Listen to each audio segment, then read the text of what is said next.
guys, yours truly, Kevin Grace. I'm here at Hillside Memorial Cemetery in Los Angeles. I'm outside of the Court of the Matriarchs. I'm here to pay my respects to a broadcast legend, that man, Larry King. He was born November the 19th, 1933 in Brooklyn, New York. He was the son of Russian Orthodox Jews that had migrated from Russia.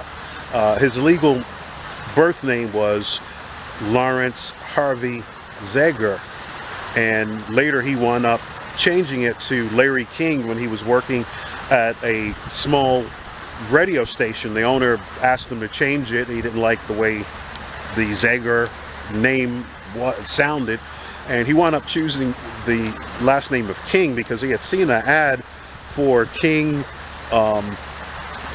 liquor store or something to that effect. So he legally had it changed to that 2 years later.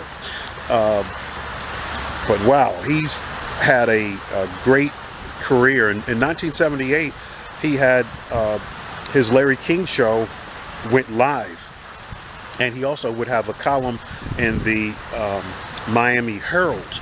And in 1985 is when CNN wound up doing a show, and that was called Larry King Live. But he interviewed folks from President Ford to President Obama, and he always had a very charismatic, laid-back approach. He was never hostile, and of course he's known for wearing those you would call them suspenders, but they weren't suspenders, they were braces. Now the difference between braces and suspenders are braces button inside of your pants. There's a button inside your dress pants, and you fasten them that way.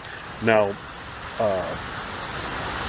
if it's the suspenders, then they have the little clips, and that goes on top of your pants. So he wore braces. So that was his look, and of course the glasses, and always had the tie, and also he was just always kind of lean forward and ask the question. So he was very charismatic, and he also had a column in the USA Today for like 20 years. Now, unfortunately, he passed away in 2021. He was recovering from COVID-19, and he wound up getting sepsis, and he wound up passing away at age 89 now. 87. But he's buried on the second floor of the Court of the Matriarch. Now, if you come through this way where the fountain is behind me, you only have one level to go up. If you come around the other way, then you got to go up 2 levels. But he's in one of the wall units, and they do have a placard covering his area. So I don't know if folks here, his family may not want people to know where he's buried, but I'll show it to you and I'll put the placard back. But come on, let's go. And he's also known for being married like 8 different times to 7 different women. One woman he married twice, and his last wife, he was in the midst of getting a divorce, and he left her out of his will, but he did take care of his kids. But like I said, if you come up right here,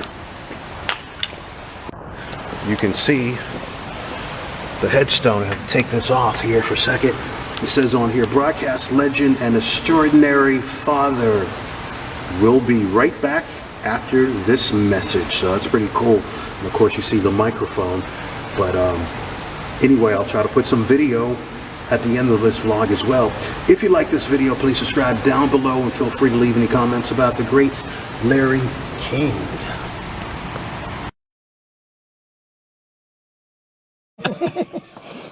Do you fear leaving the planet? Oh no. Oh, Come on. I look forward. I fear it. Oh, I don't. I'm so curious. We all know everything about everything. My mother taught me this. We know the answers to everything, or we can find out the answers. But the one thing we can't find out is what happens that moment after. You can think, you know. You can think, you know. You have can faith. You can be religious. You can all those things, but you don't know for certain. I just find it fascinating. I'm curious. And the older I get, the curiouser I get. But what if it's nothing? What if it's nothing? I won't know that. You can't lose on that. It's a win-win situation. I hear.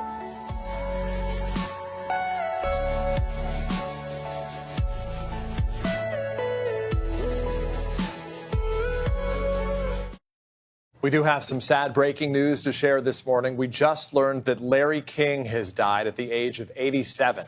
Yes, that's right. King passed away at Cedars-Sinai Medical Center in Los Angeles, where he was being treated for coronavirus. NBC's Kevin Tibbles takes a look back at his life. Good evening. For more than 50 years on television and radio, Indianapolis, hello. the famous and the infamous, It was a very traumatic experience. they all opened up to Larry King. Goodbye. My number one motto, I never learned anything when I was talking. Born in Brooklyn in 1933, young Larry Zeiger dreamed of a career in radio. He chose the name King from a liquor store ad after moving to Miami in search of his big break. Did a radio show from Pumpernicks Restaurant. Bobby Darin walked in one day. Jimmy Hoffa walked in.